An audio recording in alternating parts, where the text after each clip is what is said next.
Alaska, a land of breathtaking wilderness and endless nights, becomes even more enchanting during the Christmas season. But beneath its snowy landscapes and festive lights lies a darker, haunting side. Tonight, we'll explore 10 terrifying ghost stories from across Alaska, tales of haunted hotels, eerie forests, and ghostly encounters that turn holiday cheer into spine-chilling fear. Grab a blanket, settle in, and join us as we uncover the supernatural secrets of the last frontier. Story number 1. The Shadow on Eagle River Bridge. The Eagle River Bridge, an unassuming stretch of road just outside Anchorage, Alaska, has long been a silent witness to tragedy. Spanning the icy waters of Eagle River, it has seen countless accidents over the years. Some blame the slick winter roads or the sharp turns leading onto the bridge. But locals whisper of something more sinister. On Christmas Eve, they say, a shadowy figure appears on the bridge, bringing with it a chill that no heater can ward off. For Alex and Claire Harper, the bridge was simply a landmark on their drive home. It was Christmas Eve, and they had just finished a long day of last-minute shopping in Anchorage. The back seat of their SUV was piled high with wrapped gifts, their bright paper reflecting the dim glow of the dashboard lights. "I told you we should have left earlier," Claire said, her tone light but tinged with exhaustion. "These roads are awful at night." Alex gripped the steering wheel, his knuckles white. "We're fine, just a little more snow than I expected. We'll be home in 20 minutes. The snow fell in thick, lazy flakes, blanketing the world in silence.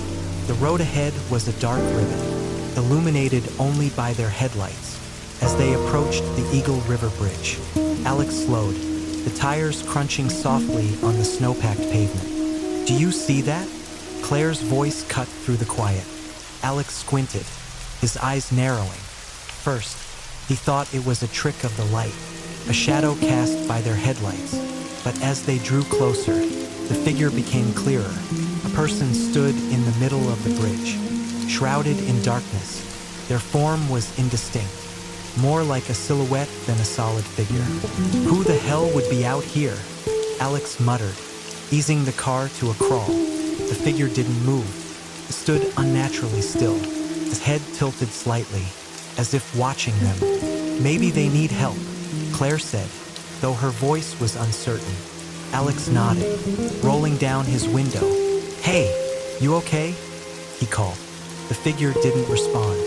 Alex's breath fogged in the cold air, and an inexplicable dread settled over him. He inched the car forward, but as they neared the center of the bridge, the figure vanished. One moment it was there, and the next, it was gone, swallowed by the night. Claire gasped, "Did you see that?" Alex didn't answer. His chest tightened as a wave of cold rolled through the car, a chill far more biting than the winter air. He pressed the gas pedal, eager to leave the bridge behind. When they reached home, Alex tried to shake off the encounter. "It was probably just the snow playing tricks on us," he said, unloading the car. Claire wasn't convinced. Snow doesn't vanish into thin air. That night, as they sat by the fire, sipping cocoa and wrapping the last of their gifts, Claire searched for answers. She found them in a local forum filled with stories about Eagle River Bridge. "Listen to this," she said, reading aloud. "People have been seeing that shadow for years, always on Christmas Eve. They say it's the ghost of a man who died in a car accident back in the 70s. He'd been driving home to his family when he lost control on the ice." Alex frowned. "That doesn't explain what we saw, or felt." Claire scrolled through the thread. "Here's another one. A woman says she saw the shadow last year, and her car stalled as soon as she crossed the bridge. She felt like someone was watching her the whole time." The next day, Alex couldn't shake the image of the shadow. Against his better judgment, he drove back to the bridge, hoping to prove to himself that it had been nothing more than an illusion. The bridge was empty, the snow untouched save for a few tire tracks. Alex parked at the far end and stepped out of the car, the cold air biting at his face. He walked to the center of the bridge, the sound of his boots muffled by the snow. "Hello?" he called, his voice echoing off the steel beams. There was no response, only the gentle whisper of the wind. But as he stood there, the air grew colder, and the world seemed to dim, the gray light of day swallowed by an unnatural gloom. Alex's breath caught as a shadow began to form before him, coalescing into the same figure they had seen the night before. The shadow didn't move, but Alex felt its presence, heavy and suffocating. His instincts screamed at him to run, but his feet felt rooted to the spot. The air around him crackled with a strange energy, and he could hear faint whispers, unintelligible but filled with anguish. "What do you want?" Alex managed to choke out. The shadow tilted its head, and for a fleeting moment, Alex thought he saw a face within the darkness, a man's face, contorted in pain. Then, just as quickly as it had appeared, the shadow dissolved, leaving Alex alone on the bridge.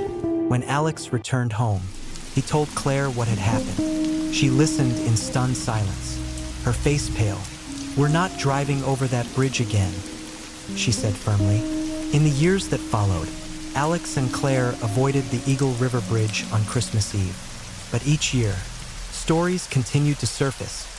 Drivers reporting the shadowy figure, the inexplicable cold, and the overwhelming sense of sorrow. Some claimed the ghost was searching for peace. Others believed it was warning travelers to slow down, to avoid the same fate it had suffered. The shadow remains a mystery, a chilling reminder of the lives lost on that icy stretch of road. And for those who dare to cross the bridge on Christmas Eve, it's a tale that becomes all too real. Story number 2. The Phantom of the SS Nenana. Docked permanently in Fairbanks, Alaska, the SS Nenana stands as a relic of a bygone era. The once proud sternwheeler, known as the Queen of the Yukon, ferried passengers and goods along Alaska's rivers in the early 20th century. Now, it serves as a museum, a silent monument to history, but the Nenana isn't entirely silent. Visitors whisper of strange occurrences, footsteps on the decks, the creak of unseen weight on the stairs, and, most famously, the ghostly figure of a naval officer wandering the ship during the holiday season. The snow fell in soft, heavy flakes as Evelyn Marks zipped her coat tighter against the cold.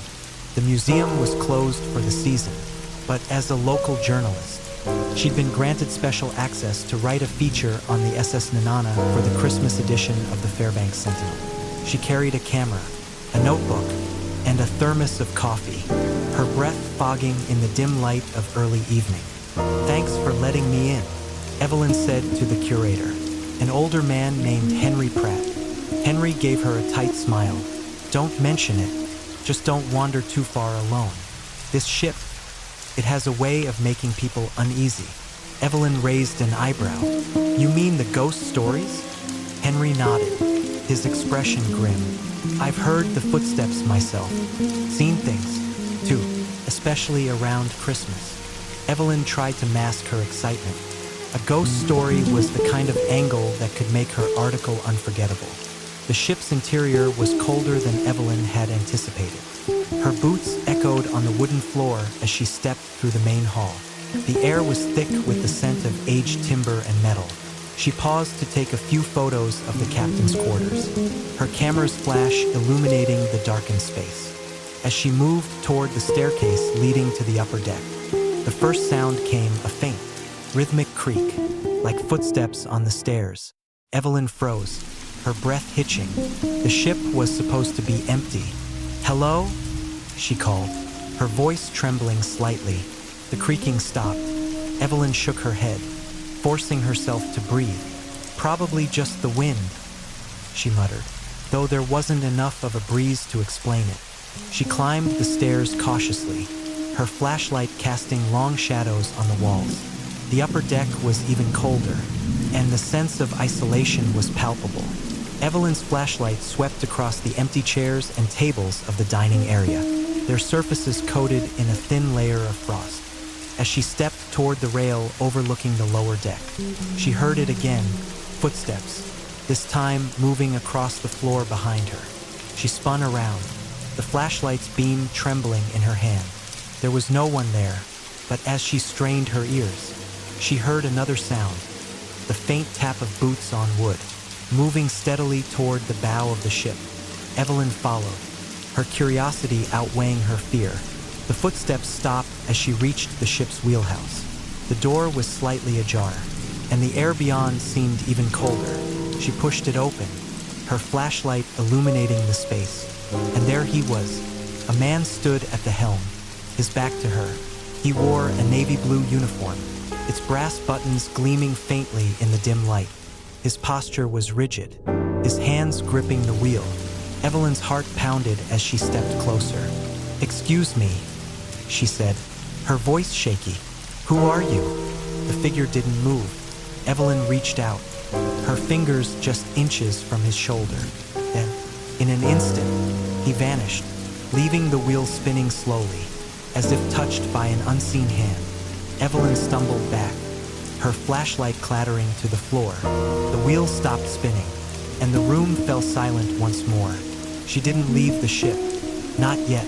Evelyn knew she needed answers. Returning to the main deck, she sat on a bench, her notebook open on her lap. She scrawled down every detail she could remember, her hands shaking with adrenaline. Then she heard the whistle. It was faint, almost imperceptible, but unmistakable. The mournful sound of a ship's whistle, echoing across the frozen river. Evelyn stood, her breath fogging in the icy air. The Nenana's whistle hadn't been functional in decades. The next day, Evelyn visited the Fairbanks Historical Society. Combing through old records and photographs, she found what she was looking for in a yellowed newspaper clipping from 1943. The article detailed a tragic accident aboard the SS Nenana. A young naval officer named Lieutenant James Harrow had fallen overboard during a Christmas Eve voyage and drowned in the icy waters of the Yukon River. He had been well-liked among the crew, known for his dedication and skill. Evelyn's hands trembled as she read the final paragraph. Witnesses claim they heard the ship's whistle sounding long after it had docked, as though bidding farewell to its lost officer. Evelyn's article became a sensation, blending history and the supernatural in a way that captivated readers. But there were details she left out. The footsteps, the spinning wheel, the figure in the uniform. Those memories she kept to herself, a personal reminder of what she'd encountered. Every Christmas Eve, she found herself drawn back to the SS Nenana, standing by the dock as the snow fell around her. And every year, without fail, she'd hear it, the faint sound of boots on the deck and the mournful wail of a whistle, echoing across the frozen river, as the phantom officer of the Nenana kept his eternal watch. Story number 3. The lights of Birch Hill Cemetery, Fairbanks, Alaska, is no stranger to long, dark winters, under the weight of snow and silence. The town seems to hold its breath during the coldest months. On Christmas Eve, the locals gather around fires, wrap themselves in blankets, and share stories of the eerie phenomena that seem to come alive in the stillness of the season. One story rises above the rest, the mysterious lights of Birch Hill Cemetery. The cemetery, perched on a snowy hill overlooking the town, is a final resting place for generations of Alaskans. But it's more than just a burial ground. On Christmas Eve, when the sky is clear and the auroras paint the heavens, witnesses claim to see strange lights weaving among the graves.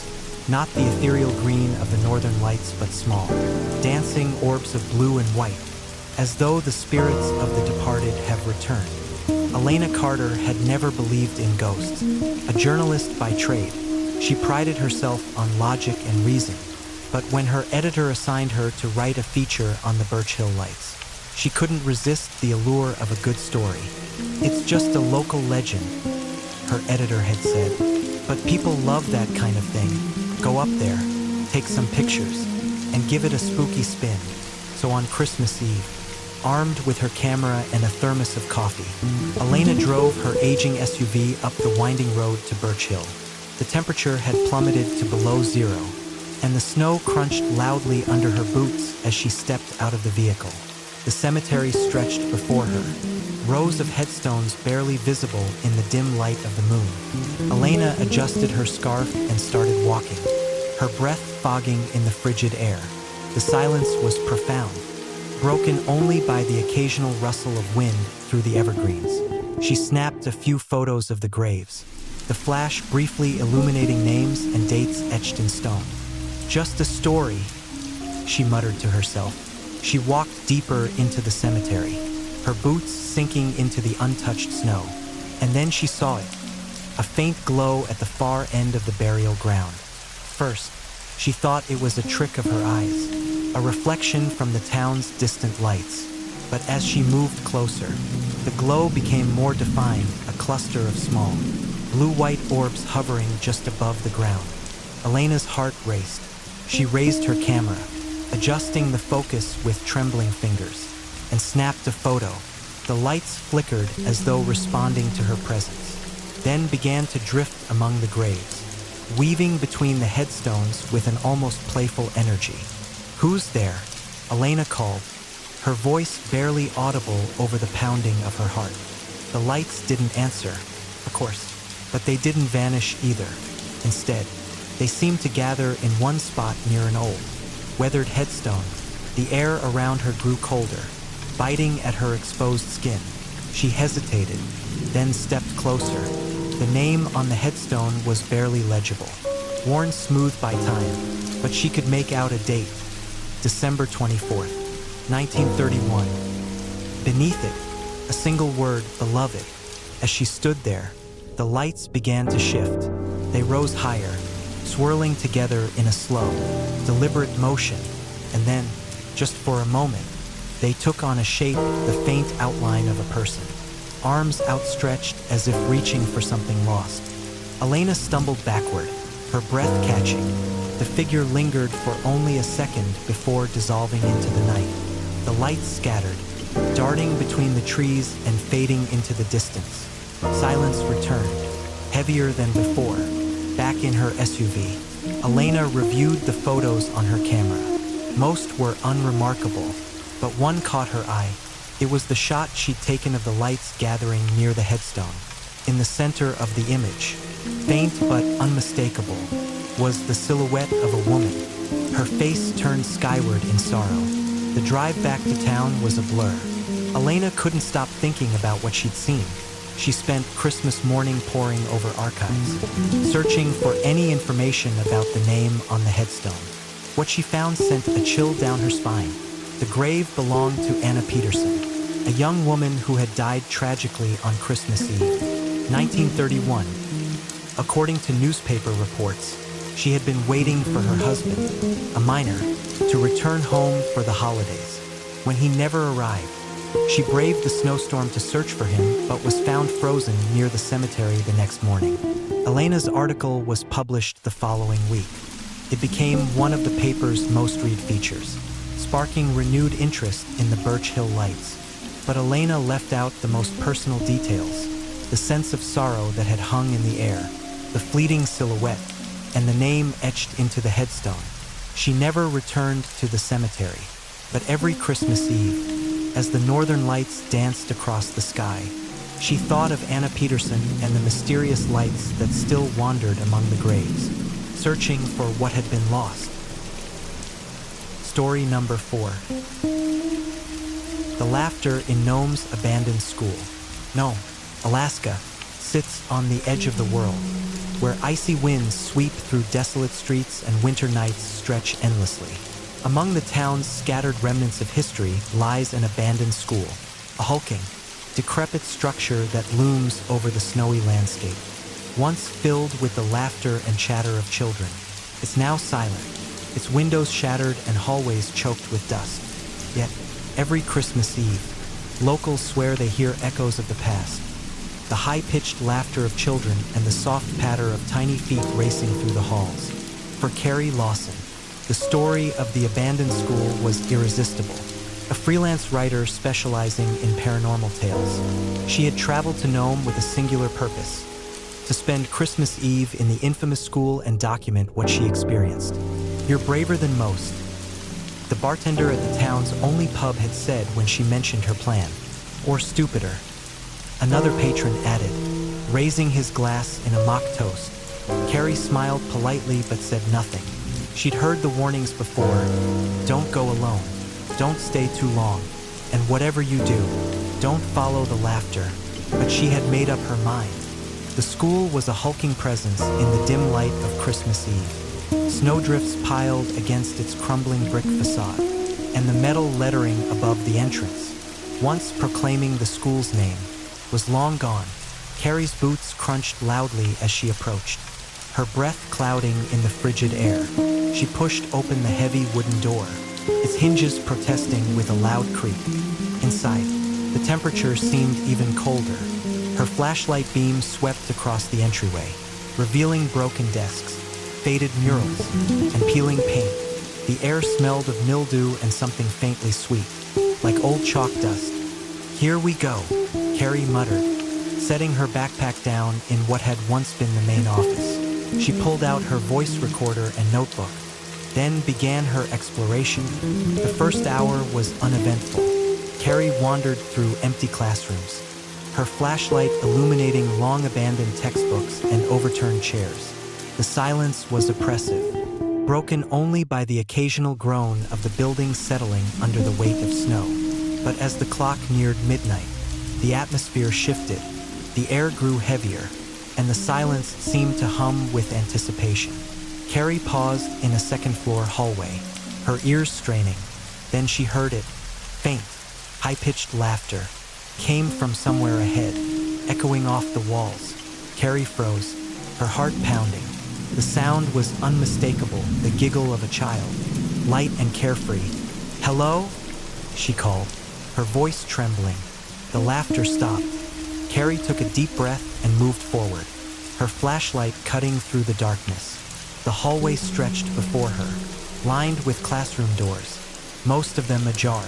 She peered into one room, its chalkboard still bearing faint traces of a lesson taught long ago. The laughter returned, louder this time, and accompanied by the distinct sound of small, hurried footsteps, came from the end of the hall, near the stairwell leading to the gymnasium.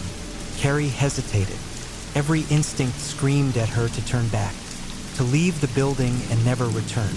But curiosity pushed her forward.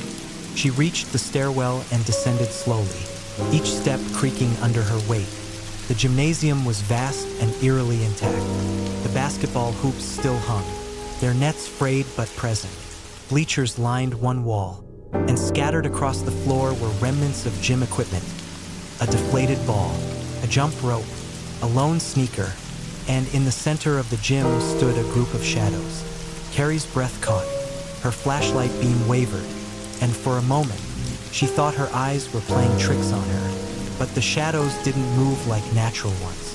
They shifted and swayed, independent of the light, their forms vaguely childlike. The laughter erupted again, a chorus of giggles that echoed through the space. Carrie's knees buckled, and she stumbled back, her flashlight dropping to the floor. The beam spun wildly, casting grotesque shapes on the walls. "Who's there?" she managed to whisper. The shadows didn't answer. Instead, the laughter grew louder, almost deafening, and then, as suddenly as it had started, it stopped.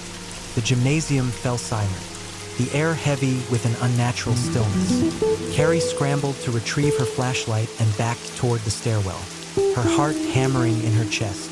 As she climbed the steps, she felt it, a presence behind her, close enough to brush against her back. She didn't dare turn around. Reaching the main floor, she bolted for the exit. The heavy door slammed shut behind her, and she collapsed onto the snow, gasping for air. The school loomed above her, dark and foreboding, but as she stared, she saw movement in one of the second-floor windows. A small hand pressed against the glass, followed by the faint outline of a child's face. Watching her, Carrie didn't sleep that night. Back in her motel room, she played the audio from her recorder. The laughter was there, clear and chilling, but there was something else. Buried beneath it, a whisper, faint but distinct. "Stay with us. She published her article a week later, though she left out the most personal details. The laughter, the shadows, the face in the window, those were hers alone to carry. But she ended with a warning. Nome's abandoned school is not empty. On Christmas Eve, it comes alive with the echoes of the past. If you go looking for them, be prepared for what you might find. Every year after, Carrie avoided Nome during the holidays, but the sound of children's laughter haunted her dreams, a reminder that some places are never truly abandoned. Story number 5. The Knocking at Chena Firehouse. The Chena Firehouse in Fairbanks, Alaska, stood as a sentinel against the harsh winters and unpredictable dangers of the region. Built in the 1960s, it was functional and no-frills, designed to withstand snowstorms and freezing temperatures. Over the decades, it had been a second home to countless firefighters, many of whom had spent long nights waiting for emergencies that never came. But for all its history of bravery and camaraderie, the firehouse harbored a darker story, one whispered among its staff, passed down like an unspoken rite of passage. It was said that on Christmas Eve, the ghost of a firefighter named Daniel O'Brien returned to the station. Daniel had died in the line of duty nearly 30 years ago, succumbing to injuries sustained during a warehouse fire. His bravery had saved 3 lives, but his own had been cut tragically short. Since then, firefighters working the Christmas Eve shift reported hearing strange noises, footsteps in empty hallways, the faint sound of a radio crackling to life, and most famously, the knocking on the station's main doors.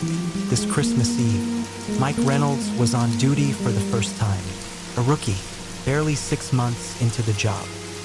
He'd drawn the short straw and found himself assigned to the graveyard shift. His partner, Bill Carter, was a seasoned firefighter with over 20 years of experience and a gruff demeanor that masked a heart of gold.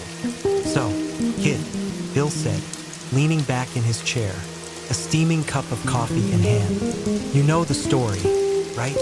Mike glanced up from his paperwork, his brow furrowed. "What story?" Bill chuckled, shaking his head. "They really didn't tell you? Damn rookies. It's tradition." Mike set his pen down. Curiosity piqued. "What tradition?" Bill leaned forward, lowering his voice. "The Christmas ghost. Every year, like clockwork, Danny comes back, knocks on the front doors, walks the halls. Most of us have heard him. Some of you even seen him." Mike laughed nervously. "You're messing with me." "Am I?" Bill said, his eyes glinting. "Just wait." The first few hours of the shift were uneventful. Mike busied himself with routine checks, while Bill dozed in the recliner by the TV. Outside, snow fell steadily, blanketing the world in an oppressive silence. The firehouse felt unusually still, the kind of quiet that made Mike's skin prickle. Around midnight, the first sound came, a faint, rhythmic tapping. Mike froze, his pen hovering over the logbook. The sound was soft but unmistakable, like someone knocking on the heavy front doors. "Bill," Mike whispered, nudging his partner awake. Bill stirred, blinking groggily. "What? Did you hear that?" The tapping came again, louder this time. Bill sat up, his expression unreadable. "Well, kid," he said, standing. "Looks like Danny's on time." Mike followed Bill to the front doors, his heart pounding.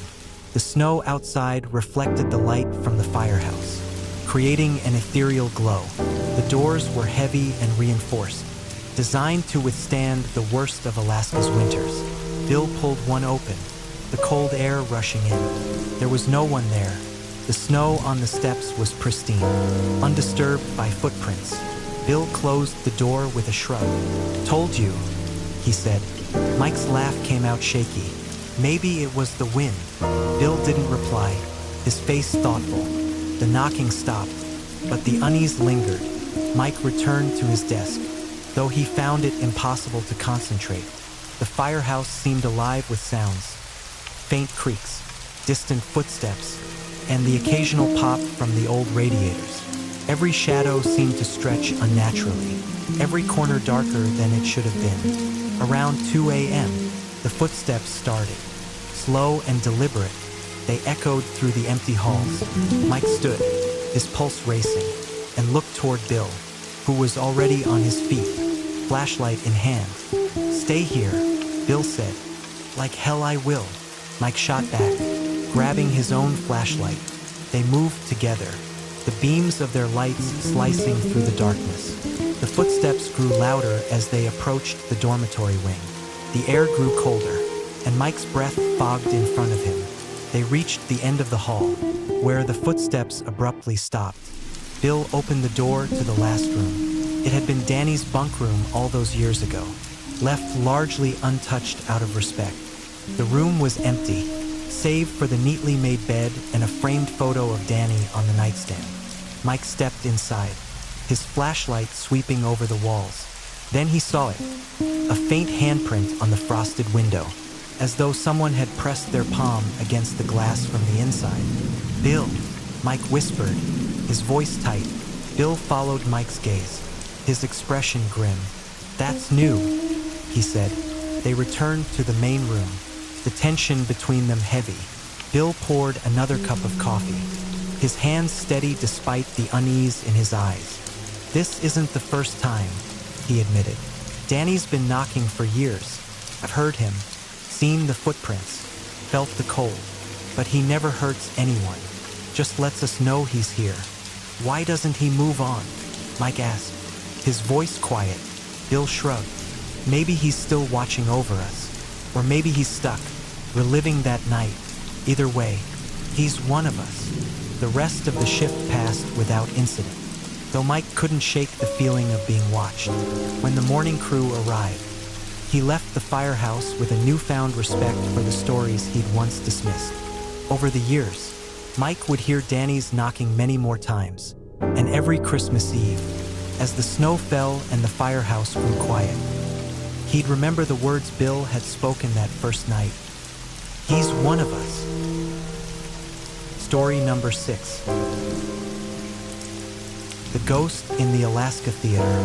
The Alaska Theater in Juneau, with its ornate facade and gilded interiors, has long been a hub for drama and music. Built in the early 1900s, it was once a beacon of entertainment for a bustling gold rush town. But like many old buildings, it holds secrets, the kind that linger long after the applause has faded. During Christmas, those secrets take on a life of their own. For years, staff and performers have whispered about a ghostly figure, a man in vintage clothing, seated in the front row, his presence unnerving yet oddly magnetic.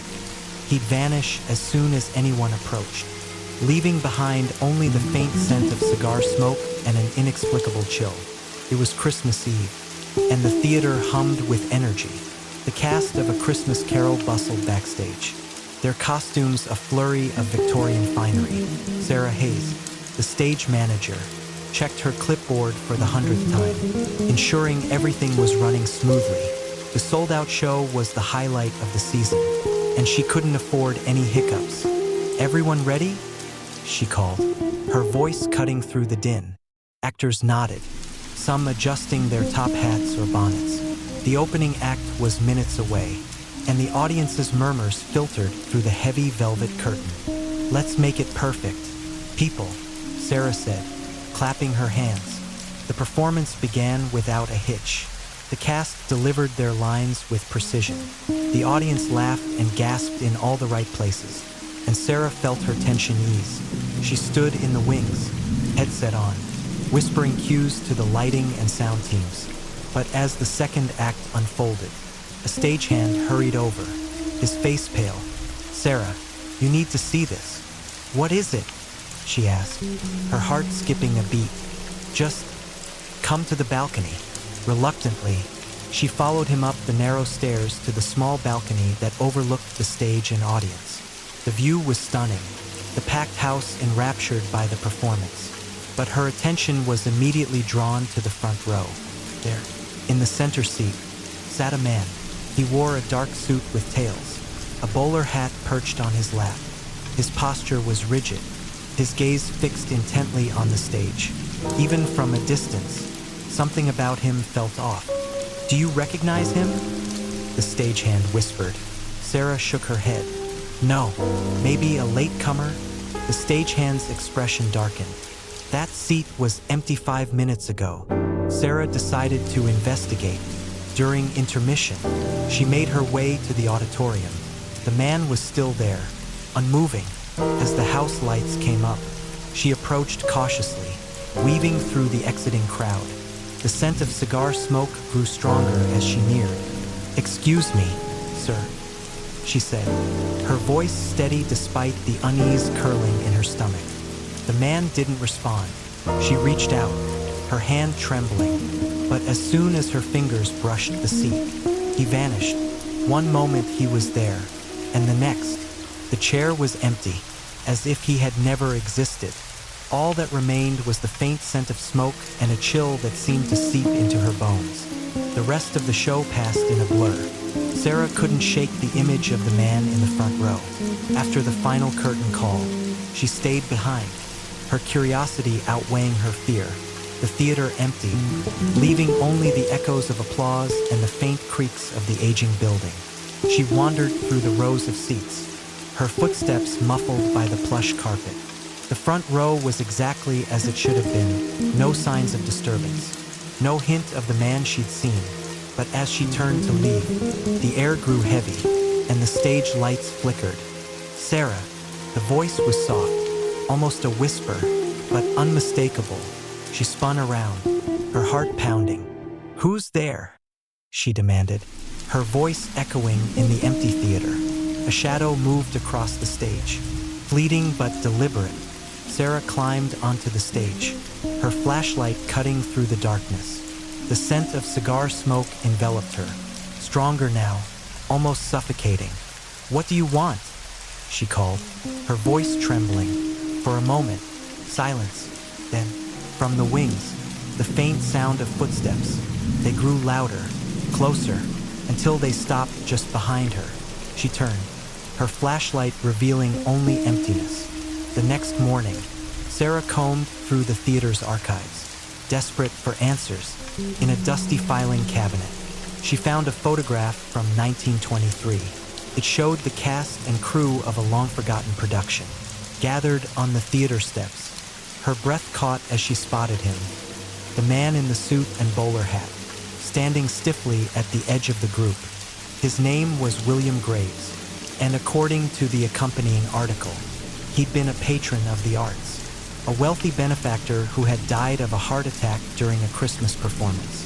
He'd been sitting in the front row. Sarah never told anyone what she'd experienced that night, but every Christmas Eve, as the theater filled with the warmth of the holidays and the magic of live performance, she'd glance at the front row, and sometimes, just for a moment, she'd catch a whiff of cigar smoke and see the faint outline of a man watching. His presence a reminder that some spirits never leave the stage. Story number 7. The Ghost Bride of Golden North Hotel. The Golden North Hotel in Skagway, Alaska, has stood as a sentinel of the town's tumultuous past since 1898. Built during the Klondike Gold Rush, the hotel was a haven for prospectors chasing dreams of fortune. But beneath its charm lies a darker story, whispered about for generations. Room 23, they say, is haunted by the spirit of a woman named Mary, a bride-to-be who met a tragic end. On Christmas, when the snowy streets of Skagway are quiet, the Golden North transforms into a beacon of festive light. Yet, for those who stay in Room 23, the holiday brings more than just cheer. Footsteps echo in empty halls, and the fleeting image of a woman in white lingers in the corner of the eye. It is Mary's ghost, they say, forever searching for the groom who never returned. For Abby and Tom Parker, the Golden North Hotel was the perfect getaway. They'd come to Skagway to experience a snowy, small-town Christmas and had booked the storied Room 23, unaware of its dark reputation. "It's beautiful," Abby said as they entered the room. The antique bed frame, lace curtains, and vintage lamps gave it a cozy, nostalgic feel. Tom dropped their bags on the bed. Yeah, if you don't mind a little history creeping in. Feels like the 1800s in here. Abby chuckled, running her fingers along the ornate wallpaper. She loved old buildings and their stories, though Tom's skepticism kept her grounded. I think it's romantic, she said. Tom kissed her forehead. Romantic until we freeze. Let's find some hot chocolate. The hotel was bustling with holiday cheer that evening, its common areas filled with twinkling lights and guests sipping mulled wine. Abby and Tom joined a group around the fireplace, where an older man regaled them with tales of Skagway's gold rush days. And then there's Mary, he said, lowering his voice conspiratorially. The ghost bride of room 23. Abby's ears perked up. Ghost bride. The man nodded gravely. The story goes that Mary came to Skagway to marry her sweetheart, Prospector. He went into the mountains, promising to return with gold. She waited and waited, but he never came back. They found her in room 23, still in her wedding dress. What happened to her? Abby asked, her voice barely above a whisper. The man shrugged. Some say she died of a broken heart. Others say she took her own life. Either way, she's still there. Guests hear her footsteps, feel cold spots, even see her standing by the window, looking out toward the mountains. Tom rolled his eyes. Good story. Bet it's great for business. Abby shot him a look. It's fascinating, she said, her curiosity piqued. That night, the couple returned to room 23. The festive hum of the hotel replaced by an eerie stillness. Snow fell heavily outside, muffling the world beyond the window. Abby felt a chill that wasn't entirely from the cold as she climbed into bed. Tom, oblivious to her unease, fell asleep almost immediately, but Abby lay awake, her thoughts consumed by the story of Mary. She glanced toward the window, half expecting to see a spectral figure.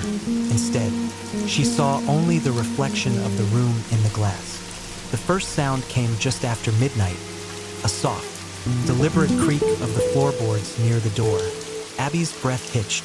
She nudged Tom, but he grunted and rolled over, still asleep. Then came the footsteps, slow and measured. They moved across the room toward the window. Abby sat up, her heart pounding. "Who's there?" she whispered. The room grew colder, the kind of cold that seeped into her bones. She saw it then, a faint outline near the window, a woman in a white dress. Her veil shimmered like frost in the moonlight, and her face was pale, her eyes filled with sorrow. Abby couldn't move, couldn't speak. The figure turned slowly, meeting her gaze. For a moment, the room was silent, the air thick with unspoken grief. Then, as suddenly as she had appeared, the woman vanished, leaving only the lingering scent of lavender. The next morning, Abby told Tom about what she'd seen. "You were dreaming," he said, though his tone lacked conviction. "These old places mess with your head." But Abby knew it had been real. She felt it in her bones. When they checked out, she asked the front desk clerk about room 23. The clerk's smile faltered. "We've had reports," she admitted. "You're not the first to see Mary. She tends to appear around Christmas. I think she's still waiting for him." "For who?" Abby asked, though she already knew the answer. "Her groom," the clerk said softly. "She's always looking out the window, watching for him to come back." As they drove away from the Golden North, Abby couldn't shake the image of Mary standing by the window, her sorrow etched into the very fabric of the room. She felt a strange mix of sadness and gratitude, as though she'd been allowed to glimpse a piece of a story that refused to fade with time. And every Christmas after, as snow fell and the world grew quiet, Abby would think of Mary, the ghost bride of room 23, forever waiting for a love that never returned. Story number 8. The Crying Woman of Juneau. In the heart of Juneau, Alaska, nestled among the snow-covered streets and towering evergreens, stands an old house. Its exterior, once pristine with white siding and bright shutters, is now weathered and worn, a relic of a bygone era. The locals know it simply as the Crying House, and its reputation is as chilling as the Alaskan winters. On Christmas Eve, they say, the ghost of a woman weeps in the living room, her sorrow hanging thick in the frigid air. For Sarah and Michael Thompson, the house was a dream come true.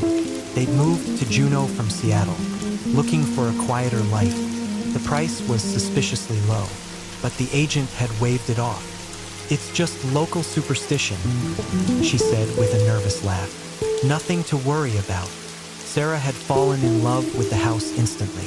The arched windows, the sprawling front porch, and the promise of a cozy fireplace were too good to resist. Michael had hesitated but relented when Sarah insisted. "It's perfect for Christmas," she'd said, envisioning garlands and lights adorning the home. The first few weeks were uneventful.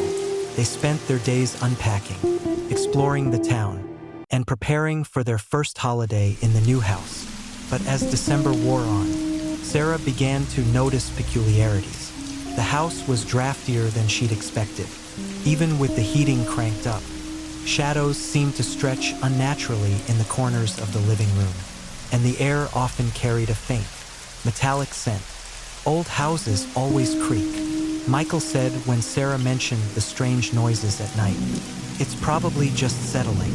Sarah nodded, but unease gnawed at her. She couldn't shake the feeling that the house was watching her.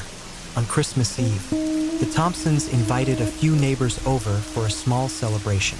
The living room was decked out in holiday cheer. Stockings hung by the fireplace, strings of twinkling lights wrapped around the banister, and a towering Christmas tree adorned with ornaments. The evening was lively, filled with laughter and the clinking of glasses. But as the night wore on, the atmosphere shifted. One of the neighbors, an older woman named Linda, grew quiet as she stared at the fireplace. "What is it?" Sarah asked. Linda hesitated. "You know about the woman, don't you?" "What woman?" Michael interjected, his tone wary. Linda sighed. "She lived here a long time ago, lost her husband in a mining accident just before Christmas. They say she couldn't bear the grief and took her own life, right there, in front of the fireplace." Sarah felt a chill creep up her spine. "That's just a story," she said, forcing a laugh. Linda didn't smile. "I've heard things, seen things. You might want to keep the lights on tonight." The guests left shortly after, their cheerful moods dampened by Linda's tale. Sarah and Michael cleaned up in silence, the house unusually quiet. Around midnight, Sarah was in the kitchen rinsing glasses when she heard it. A faint, muffled sob. She froze, the glass slipping from her hand and shattering in the sink. Her breath fogged in the cold air, though the thermostat read a comfortable 72 degrees. "Michael?" she called, her voice trembling. No answer. She crept into the living room, her socks silent on the hardwood floor. The sobbing grew louder, a gut-wrenching sound that filled her with inexplicable sorrow. Near the fireplace, the air seemed to shimmer, like heat waves rising from pavement. "Who's there?" Sarah whispered. The room grew colder, the metallic scent sharper. Then she saw her, a woman in a tattered white gown, her hair hanging in damp strands over her pale face. The ghost stood motionless, her empty eyes fixed on the fireless hearth. Tears streamed down her cheeks, vanishing before they reached her chin. Sarah couldn't move, couldn't breathe. The woman turned her head slowly, her gaze locking onto Sarah's. Her lips moved, forming words Sarah couldn't hear, and then she was gone, dissolving into the air like smoke. Sarah didn't sleep that night. She told Michael what she'd seen, but he dismissed it as exhaustion. "You've been stressed with the move and the party," he said, though his voice betrayed his own unease. "Let's just get through Christmas and see how we feel." But the house didn't wait for Christmas morning. The sobbing returned, louder and more insistent. Shadows twisted on the walls, and the once cheerful decorations seemed to sag under an invisible weight. The air grew colder with each passing hour, and by dawn, even Michael admitted something was wrong. "We can't stay here," Sarah said, her voice breaking. "This house isn't right." Michael nodded. "We'll leave, first thing tomorrow." As they packed their belongings, Sarah couldn't shake the image of the ghostly woman. She researched the house's history, uncovering old newspaper articles about a widow named Eleanor Hayes. The stories matched Linda's tale. Eleanor's husband had died in a mining accident, and she had taken her life on Christmas Eve, unable to face another day without him. Sarah felt a pang of guilt as they drove away from the house. She glanced back one last time and thought she saw a figure standing in the window, watching them leave, a woman in white. The Thompsons never returned to the house, and it remained vacant for years. But every Christmas Eve, neighbors reported the same phenomena: faint sobbing, a cold presence in the living room, and the fleeting image of a woman mourning by the fire. The crying house of Juneau remained a mystery, a chilling reminder that some sorrows are too deep to rest. Story number 9. The Carolers of Tongass Forest. The Tongass National Forest in Ketchikan, Alaska, is a vast expanse of towering evergreens, glacial rivers, and an eerie, timeless stillness. Known for its haunting beauty, the forest is also the source of unsettling tales whispered among locals. One story stands out above the rest, told with hushed voices around fires on cold winter nights: the mysterious Christmas carols that echo through the forest. Jake Turner had heard the stories before. A lifelong Alaskan and seasoned hunter, he dismissed them as fanciful legends meant to scare tourists. People claimed that on Christmas Eve, you could hear singing deep in the forest, the faint strains of old hymns carried on the wind. Some said it was the voices of lost travelers, others that it was something far darker. But Jake wasn't a man who believed in ghosts. He believed in the tangible, the crack of a rifle, the crunch of snow under his boots, and the warmth of a campfire that Christmas Eve. As he trekked through the dense woods on a solo hunting trip, he found himself thinking about the tales. The forest was quiet, its usual rustles and calls swallowed by the thick blanket of snow. The air was sharp, each breath a cloud of mist, and the sky above was an endless canopy of stars. His camp was a modest setup: a tent, fire pit, and a small lantern casting a golden glow.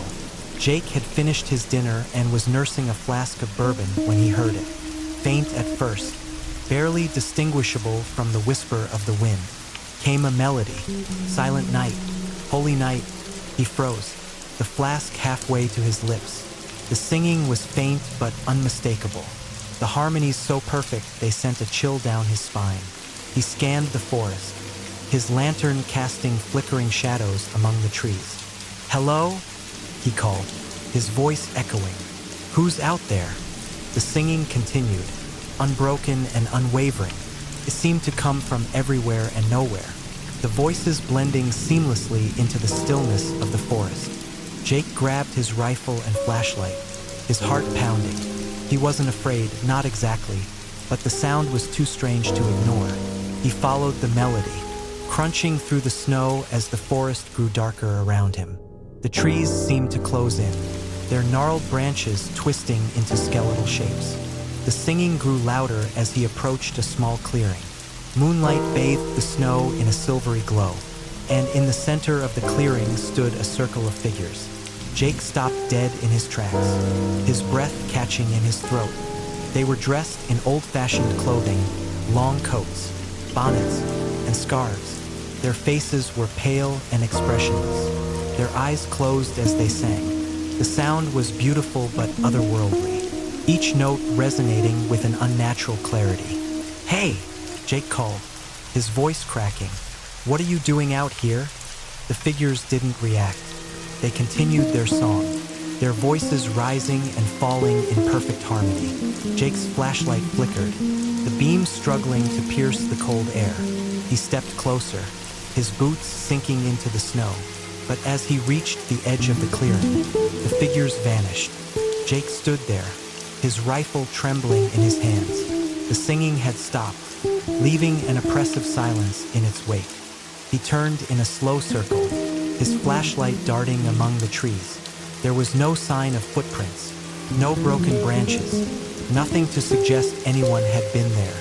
He started back toward his camp, his pulse racing. Every rustle of the wind set his nerves on edge, and the shadows seemed to move just beyond the reach of his light. When he finally reached his tent, he threw more wood on the fire and sat with his back to the flames, his rifle across his lap. For hours, he sat vigil, his eyes scanning the darkness. The singing didn't return, but the memory of it lingered, as vivid and haunting as the figures in the clearing. The next morning, Jake packed his gear and left the forest, the sense of unease following him all the way home. He told himself it was a trick of the mind, the isolation, the cold, maybe the bourbon, but deep down, he knew better. Over the years, Jake shared his story sparingly, usually over drinks with close friends. Most laughed it off, but the older locals would nod knowingly. The Tongass carolers, one old-timer said, his voice low, "You're not the first to hear them, won't be the last, either." Jake leaned forward. "What are they?" he asked. The old man shrugged. "Some say they're spirits, folks who got lost out there and never made it home.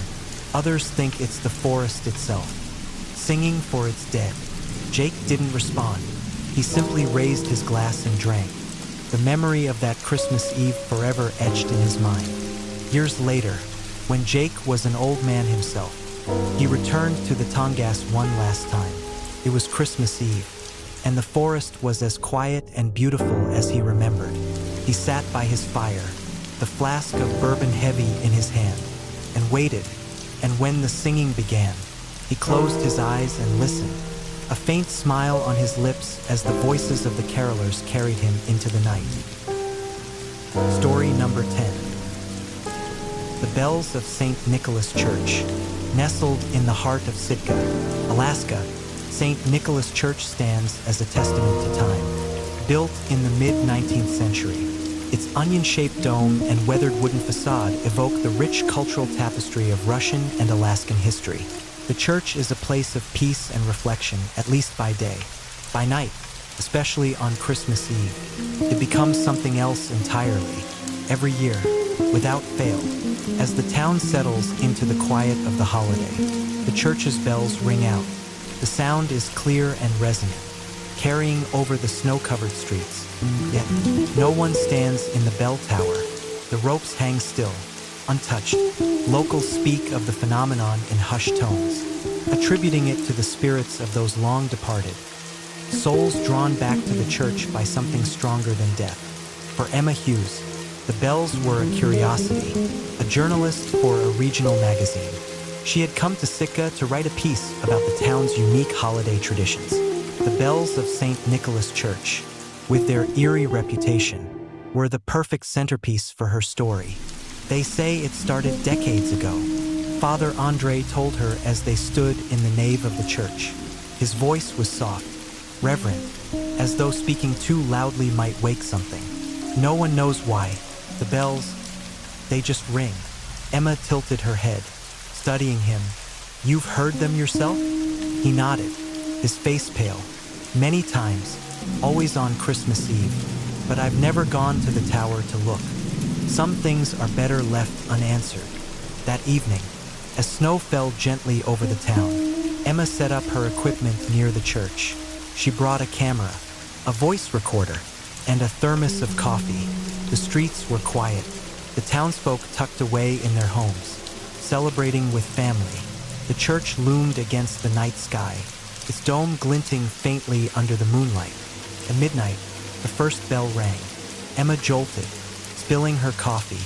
She scrambled to grab her recorder, the sound of the bells filling the air around her. They rang in a slow, deliberate rhythm, each peal echoing with a strange resonance. It wasn't just sound. It was something deeper, something that seemed to vibrate through her chest. She glanced up at the bell tower, her breath catching. The windows were dark, the ropes still visible through the frosted panes. No one was there, determined to find the source. Emma pushed open the heavy church doors. The interior was dimly lit by flickering candles, their flames casting long shadows on the walls. The air was cold, colder than it should have been, and carried a faint metallic scent. She hesitated, her boots squeaking on the wooden floor. "Hello?" she called, her voice trembling. The bells continued to ring, louder now, each note reverberating through the church. Emma steeled herself and headed toward the staircase leading to the tower. The wooden steps creaked under her weight, the sound swallowed by the relentless tolling of the bells. At the top of the stairs, she paused. The door to the bell tower was slightly ajar, the space beyond cloaked in darkness. Taking a deep breath, she pushed it open. The bell tower was empty. The ropes hung limp, swaying gently as though touched by an unseen hand. The bells themselves gleamed in the moonlight streaming through the windows, their surfaces unmarred by time. Emma stepped closer, her camera clicking as she took a photo. "Why are you here?" The voice was soft, almost a whisper, but it made Emma's blood run cold. She spun around, her flashlight beam darting across the room. No one was there. "Who's there?" she demanded, her voice shaking. The air grew colder, and the metallic scent intensified. The bells fell silent, the abrupt stillness more unsettling than the ringing had been. And then she saw it, a figure standing by the window, its outline faint but unmistakable. It was a man, dressed in robes that shimmered like water, his face obscured by shadow. "Leave," he said, his voice resonating like the bells. "This is not for you." Emma stumbled back, nearly dropping her camera. The figure didn't move, didn't come closer, but its presence pressed against her, heavy and oppressive. She turned and fled, the staircase seeming longer than before. By the time she burst out into the snowy street, the bells had resumed their tolling, their sound chasing her into the night. Emma didn't sleep that night. She sat in her hotel room, replaying the recording on her device. The bells were clear, their tones hauntingly beautiful, but beneath them, faint but undeniable, was the voice. "Leave. This is not for you." The next morning, she visited the town archives. Desperate for answers, she found an old photograph of the church's clergy from the late 1800s. Her hands shook as she recognized the man at the center of the group, the same figure she had seen in the tower. His name was Father Dimitri, and according to the records, he had been the church's bell ringer until his death on Christmas Eve, 1892. Rumors suggested he had rung the bells one final time, even as he succumbed to pneumonia in the freezing tower. Emma's article never mentioned the figure or the voice. She wrote about the beauty of the bells, the mystery of their ringing, and the traditions of St. Nicholas Church. But every Christmas Eve, as she sat by her window and listened to the distant tolling carried on the wind, she remembered the man in the tower and the words he had spoken. Some stories, she decided, were better left untold. From ghostly footsteps in historic hotels to phantom lights in snowy cemeteries, Alaska's haunted holiday tales remind us that the past has a way of lingering in the present. Which of these stories left you with chills? Let us know in the comments below. And don't forget to like, subscribe, and hit the bell icon for more eerie tales and mysterious adventures. Until next time, stay curious, stay cautious, and remember, even the coldest nights can't freeze the echoes of the past.